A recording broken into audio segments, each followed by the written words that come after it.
Immersion avec la brigade de déminage de la police genevoise. Alerte à la bombe. Maniement des explosifs. Feu! Utilisation du robot. Fouille des chambres d'hôtel des personnalités étrangères. Récupération d'armes et d'obus à domicile.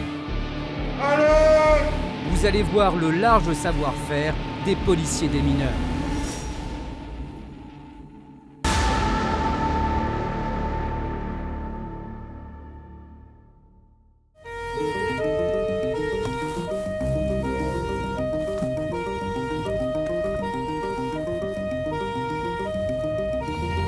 Incroyable.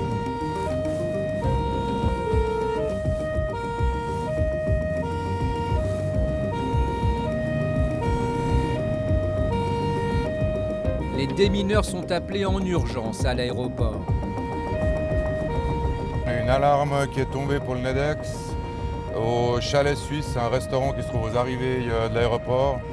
Ils ont un bagage abandonné qu'ils trouvent suspect. Donc en ce moment, je pense que les collègues de l'API sont en train de nous préparer le bouclage en conséquence. Et une fois qu'on arrive sur place, on verra si le bouclage est adéquat pour nous ou bien si il faut qu'on le fasse agrandir.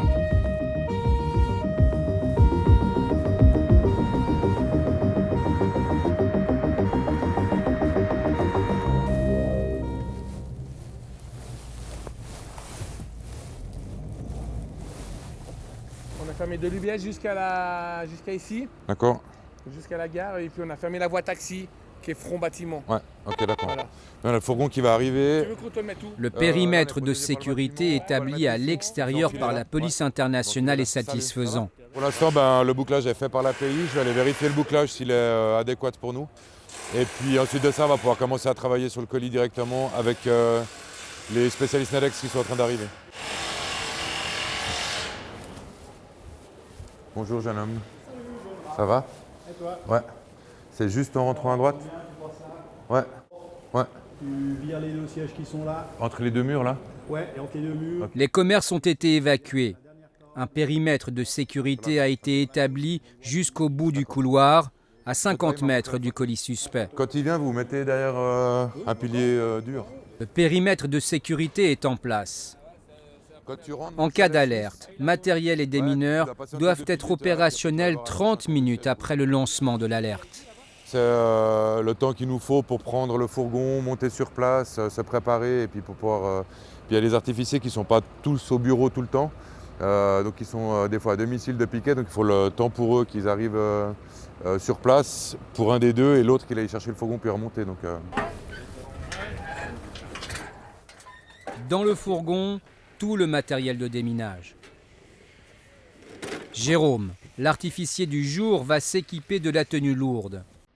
Il faut savoir que la tenue pèse entre 40 et 45 kg. Évidemment, il ne peut pas s'équiper tout seul, ça devient extrêmement compliqué.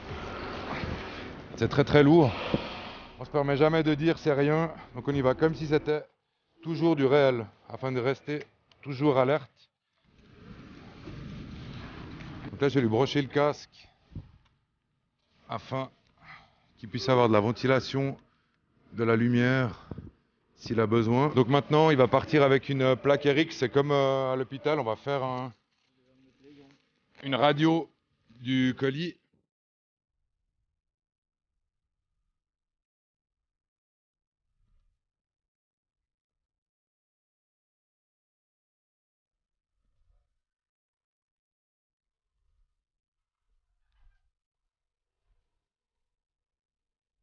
L'accès au colis est entravé par des chaises hautes.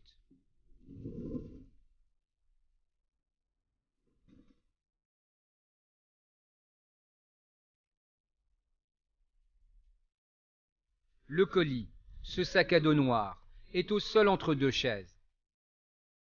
Là aussi, des chaises entravent l'accès. Une précaution supplémentaire à prendre pour l'artificier, car ce mobilier pourrait être aussi piégé. Jérôme met en place cette machine, c'est le RX, qui va prendre une radiographie du sac à dos. C'est fait.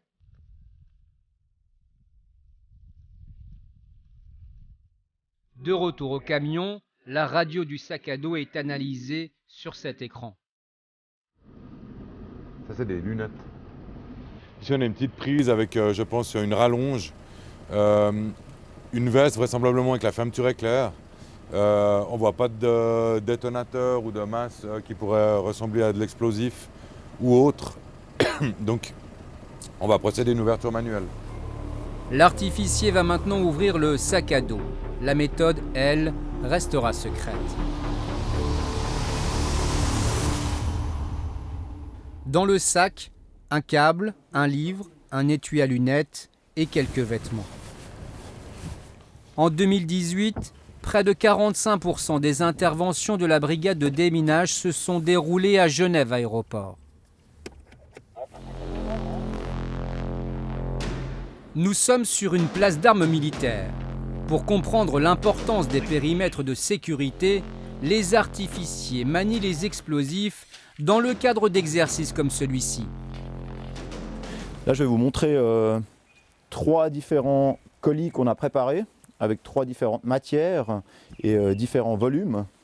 Ici, dans la première valise, vous aurez un bloc de trottile d'un poids de 200 grammes. C'est pas grand-chose dans une valise avec un tel volume. Et vous allez voir après, quand on va la faire exploser, les effets que ça peut avoir, juste 200 grammes d'explosifs de trottile. Ça, c'est la première valise, avec une valise en coque dure. On aura le deuxième colis qu'on va faire exploser, c'est également une petite mallette en coque dure.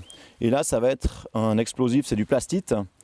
Et il y aura environ 50 grammes de plastique. Donc de nouveau, c'est vraiment une toute petite quantité. Et on va pouvoir voir les effets dévastateurs que fait juste 50 grammes de plastique. Et la dernière mallette qu'on va faire exploser, juste une petite mallette toute simple. Et à l'intérieur, on a un explosif qui s'appelle feuille Kegler. Donc c'est vraiment un explosif, c'est du caoutchouc, hein, c'est vraiment pas plus épais qu'une feuille. Ça peut être utilisé justement dans une enveloppe, ça peut vraiment passer partout. Et là, on a un peu moins de 10 grammes. Et là aussi, on va voir après les effets que ça peut avoir. Et c'est à nouveau assez impressionnant. Les charges explosives ne seraient rien sans un détonateur. Un outil fragile et dangereux. Un détonateur, il est composé d'une charge primaire et d'une charge secondaire. C'est des détonateurs électriques qu'on va initier avec une impulsion électrique. Et c'est ce détonateur qui va donner suffisamment de puissance à l'explosif pour qu'il puisse s'initier et exploser en totalité. Alors à l'intérieur de ce détonateur, donc il y a cette charge primaire, une pastille de fulminate de mercure, d'accord, qui va initier 0,8 g de nitropenta. Et c'est justement cet explosif-là, le nitropenta, qui va initier après l'explosif. Le premier tir est imminent. L'exercice commence avec ce porte-document. L'initiateur qui déclenchera l'explosion est maintenant connecté. Une fois que c'est prêt, je vais attendre qu'il charge un certain nombre de quantités d'ohms, jusqu'à 5 ohms, puis dès que j'ai le petit voyant, j'allume dès que j'ai l'autorisation. Ok, pour les sentinelles, on va procéder à un tir. 21, 22, 23, feu!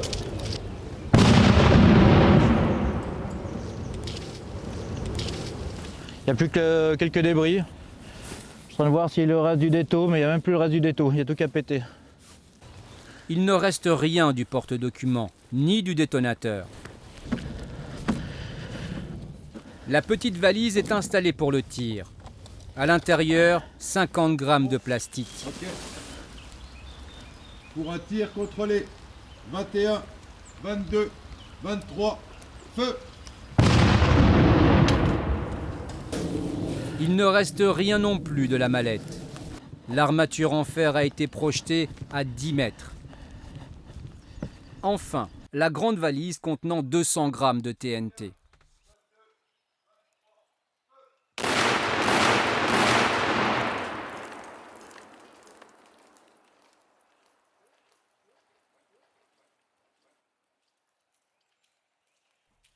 L'armature de la valise et les vêtements ont été projetés dans un rayon de 25 mètres.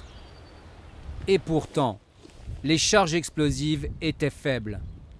L'armature de la valise, sous l'effet de l'explosion, ça c'est l'armature qui était dans une forme carrée initialement, et puis qui s'est retrouvée verticale, et ça peut être une projection vraiment dangereuse. C'est pour ces raisons-là qu'on fait des bouclages conséquents afin d'avoir un minimum de dégâts.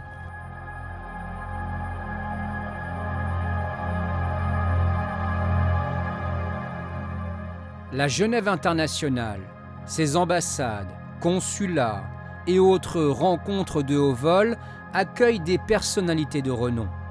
Sécuriser les hôtels de ces personnalités fait partie des missions du NEDEX. Allez, c'est parti. Merci, Vas-y. c'est gentil. On laisse commencer les chiens, puis après on y va. Ce jour-là, la brigade de déminage est engagée pour fouiller la chambre d'un ministre des Affaires étrangères européen. L'inspection des lieux commence avec le chien. Le chien passe avant, comme ça on ne pollue pas la chambre avec des traces qu'on pourrait laisser, des traces olfactives, comme ça le chien peut travailler sereinement. Et une fois de plus, quand le chien est passé, s'il n'a rien détecté, le détachement NEDEX suit et fait une fouille visuelle de la chambre en allumant certains interrupteurs, en allumant une télé, en tirant une chasse d'eau et en faisant vraiment visuellement voir si tout est OK et qu'il n'y a rien d'étrange dans cette chambre. Quand on repart, tout a été fouillé. Ça va de la chasse d'eau, ça va à l'écran télé, de la lumière, les petits balcons, vraiment tout est checké. Une trentaine de ces fouilles pour VIP ont été réalisées à Genève en 2018. On retrouve le NEDEX lors d'une formation continue entre démineurs vaudois et démineurs genevois. Dans cette propriété désaffectée appartenant à l'État se déroulent 3 exercices de manière simultanée. Dans le premier scénario, un VIP en visite à Genève est menacé. L'équipe dédiée là est engagée pour la fouille préventive d'un parc où se déroulera en fait la photo officielle à l'occasion de la conférence. Quelques minutes après le début de l'exercice, les démineurs ont trouvé un fil électrique relié à un dispositif. À l'étage de la maison, le second exercice met en scène un bijoutier piégé par un dispositif relié à une grenade et à une boîte. Une prise d'otage finalement liée à un brigandage et on a une personne qui a été laissée dans son appartement avec un colis suspect directement posé sur ses genoux. Dernier scénario, une alerte à la bombe dans un consulat. Une bonbonne de gaz a été trouvée par les démineurs. L'artificier est tombé sur une bonbonne de gaz avec des fils suspects aux alentours. Cette bonbonne de gaz, elle est reliée à un téléphone, mais ils n'arrivent pas trop encore à déterminer exactement ce que c'est, mais c'est un objet suspect qu'il faut aller traiter. Donc ils engagent les moyens nécessaires maintenant pour aller neutraliser cet objet. Dans le parc, les démineurs se mettent en tenue lourde pour aller au plus près du dispositif détecté. Des clichés sont réalisés pour une analyse commune. Les procédures mises en place par la police visent toujours à éloigner au maximum l'artificier et la population d'un risque éventuel. Ils vont utiliser des cordes et des poulies pour déconnecter les fils électriques de la charge. Ça, si jamais ça doit péter, ça explose, il y a tout le monde qui sera en sécurité. Et puis si ce n'est pas le cas, s'il n'y a pas de piège en dessous de la charge explosive, on pourra après travailler dessus. C'est fait. Le colis suspect est déterré. Une radiographie du contenu de cette boîte va être réalisée.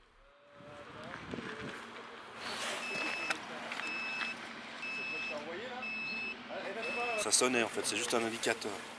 L'ouverture de la boîte n'était pas piégée. C'est neutralisé quoi. Son contenu est maintenant connu.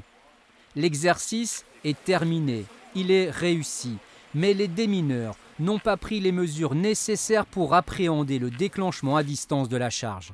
Ils ont compris le dispositif, ils ont compris qu'il y avait un émetteur, mais ce qu'ils auraient pu mettre en place en fait au niveau stratégique, c'est peut-être dépêcher une patrouille ou des collègues policiers pour inspecter les environs, voir s'il n'y a pas quelqu'un en fait dans les abords du parc qui traîne ou qui est là, qui erre sans but précis, quoi, comme on peut dire.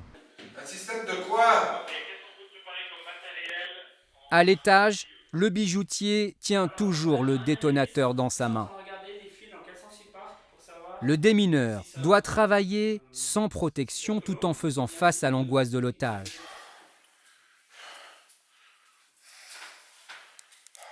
C'est la procédure qui expose le plus l'artificier. Si on est en élément de protection, souvent on n'a pas le feeling, on n'a pas le regard de l'artificier et de la victime. Et ça, on y tient parce qu'il faut que la victime comprenne que l'artificier finalement se met en danger pour lui et pour les deux personnes en fait finalement. Il commence par retirer la grenade attachée à la chaise.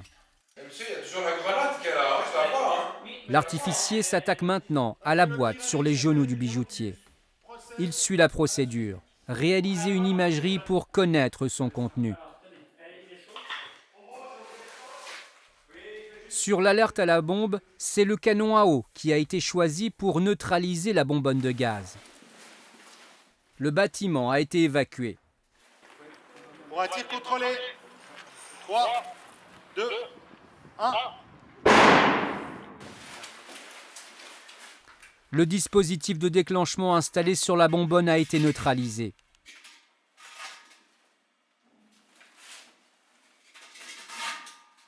Débriefing de l'exercice de la prise d'otage. L'objectif est atteint, mais la communication, capitale ici, n'a pas été suffisante entre artificier et otage. Raph a gueulé pendant 12 minutes. Dans la première phase de l'exercice, l'artificier a eu tendance à rester focalisé sur ses missions techniques et il a perdu le côté communication entre êtres humains finalement, où là pour les interventions sur les otages avec une menace directe et réelle, c'est ce qui doit primer finalement, c'est la collaboration entre l'artificier et l'otage pour que les missions techniques de l'artificier puissent être réalisées de manière correcte. Ces formations sont organisées une fois par semaine. Une obligation pour cette brigade qui manie autant de matériel. Et les spécialistes NEDEX doivent avoir absolument cette facilité à utiliser ce matériel. On doit le sortir régulièrement du fourgon pour ne pas oublier, ne pas se permettre de ne pas savoir où se trouve le matériel dans le fourgon, l'utilisation. On retrouve l'un des chefs d'intervention du NEDEX en déplacement. Un particulier a fait appel à la brigade de déminage. En déménageant la maison de ses parents, qui ne sont plus là, a découvert des obus et du matériel, on va dire, sensible, sûrement dû à des souvenirs gardés par le papa. Et puis voilà. Donc on va essayer d'aller récupérer ce matériel.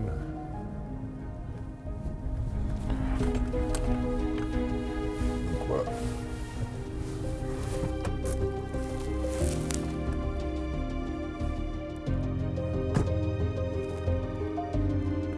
C'est une femme d'une 50aine d'années qui reçoit les policiers.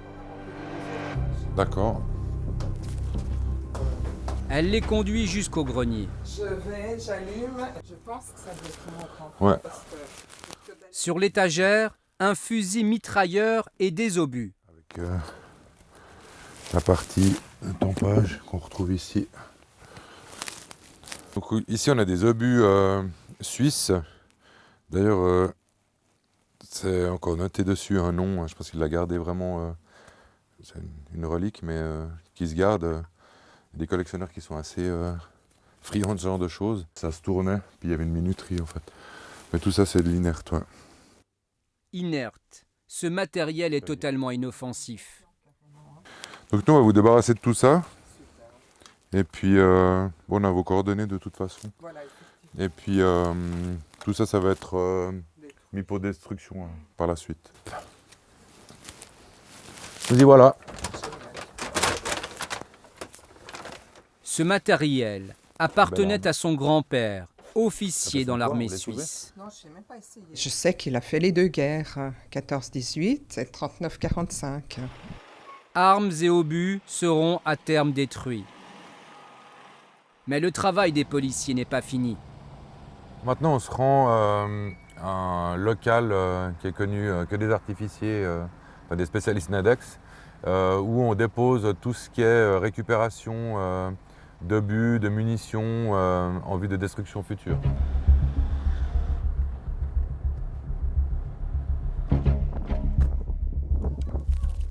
Ce local est, pour des raisons de sécurité, gardé secret.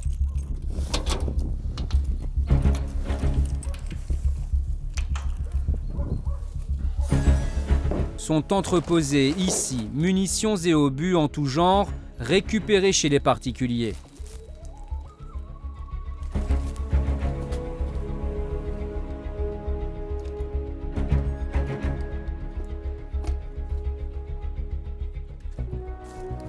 Ça, c'était à l'époque, c'est très très vieux, c'était à l'époque ils utilisaient ça pour éteindre les incendies, ça à base d'explosifs. Donc en fait, ils jetaient ça dans le feu en dégoupillant. Et c'était une masse explosive qui faisait péter de la poudre et ce qui permettait d'éteindre l'incendie. Évidemment, de nos jours, ça n'existe plus. Donc c'est des choses qu'on récupère chez des particuliers et puis qui sont amenées évidemment à vouer à destruction. Donc voilà, ça c'est des obus qui pouvaient être tirés d'avions de l'époque ou bien même maintenant encore d'ADC. Alors c'est pas aussi vieux que ce qu'on a récupéré. Il y a des choses qui datent de la dernière guerre, comme il y a des choses qui datent, qui sont courants encore maintenant. Ça c'est déjà du plus vieux. Ça je peux pas dire exactement où ça a été récupéré, mais c'est vraiment des obus. Donc ça fait vraiment un poids certain. Qui ont été récupérés, peut-être ça date de la dernière guerre, sûrement ceci.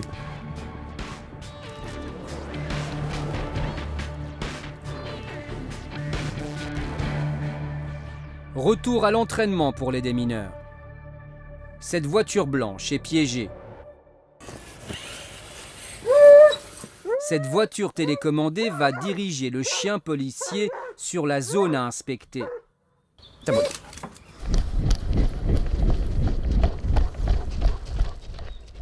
Son flair va chercher des traces d'explosifs. L'apprentissage du chien à cette nouvelle technique a été progressif. On peut mettre de la nourriture ou un jouet sur le véhicule. Le chien se dit « génial, quand ce véhicule part, il y a mon jouet dessus, donc je vais le récupérer ». Du coup, il a l'attrait de ce véhicule à le suivre. Ensuite, gentiment, on pose la matière explosive à proximité. Et le chien, et en enlevant le jouet évidemment, et du coup le chien il se dit ben voilà, génial, il n'y a plus mon jouet, mais il y a de la matière explosive. Et vu qu'il sait que la matière il doit la marquer, eh ben, il va la marquer instinctivement en voyant le pot à côté d'explosif ou la matière. Et du coup petit à petit on éloigne la matière du véhicule. Et le chien il comprend qu'en suivant ce véhicule, dans la zone où se trouve le véhicule, en fait il va trouver quelque chose puis il va être récompensé. La brigade des chiens travaille cette nouvelle technique depuis une année. Les Genevois sont allés la chercher chez l'élite de la police française. Alors, cette technique, elle nous vient du RAID, qui sont venus chez nous pour nous expliquer leur méthode et qu'on a adapté avec le niveau de nos chiens et les différentes disciplines qu'effectuent nos chiens. Nos chiens ne font pas que des explosifs, c'est une spécialisation, c'est des chiens de défense polyvalents et on a dû adapter les méthodes en fonction du travail de nos chiens.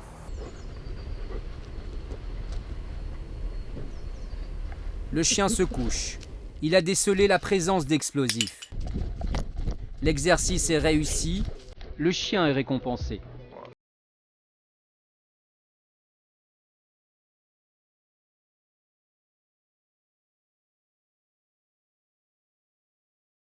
La brigade des chiens est le nouveau centre de compétences suisse pour les chiens détecteurs d'explosifs. On se doit d'être force de proposition pour les différents cantons, d'amener des idées nouvelles, de se renseigner sur s'il y a des nouveaux produits, s'il y a des nouvelles manières de faire, et ensuite y redispenser dans les différentes sections. Ce sont les artificiers du NEDEX qui prennent le relais. Pour exposer le moins possible l'artificier, l'ouverture du véhicule se fait à distance, avec une corde. La radiographie va dévoiler le contenu de cette trousse. Le contenu du colis, observé sur les radios, est suspect. C'est le robot qui va maintenant intervenir.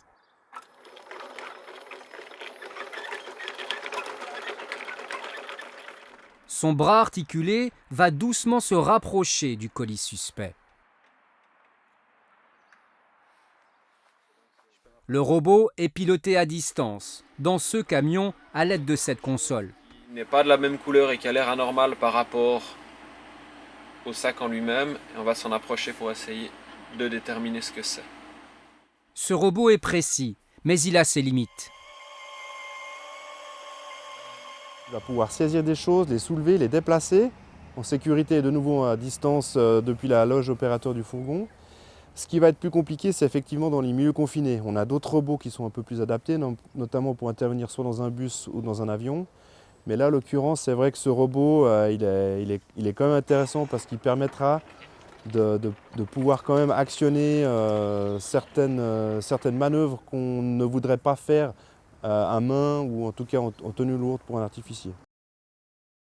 Il va maintenant utiliser le canon à eau dont il dispose pour faire exploser le colis. Le canon qu'on a installé au bout de la pince du robot, qui est vraiment la main du robot, elle a une pression de 800 bars. Donc ce canon est actionné et mis dans une position adéquate pour effectivement pouvoir neutraliser instantanément au travers de son tir, qui est un jet d'eau propulsé par une cartouche de chasse. Pour un tir contrôlé.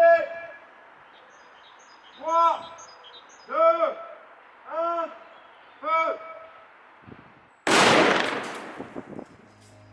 Depuis plusieurs années, la brigade de déminage est en constante évolution. Le nombre de ses interventions a été multiplié par 3 depuis 2011.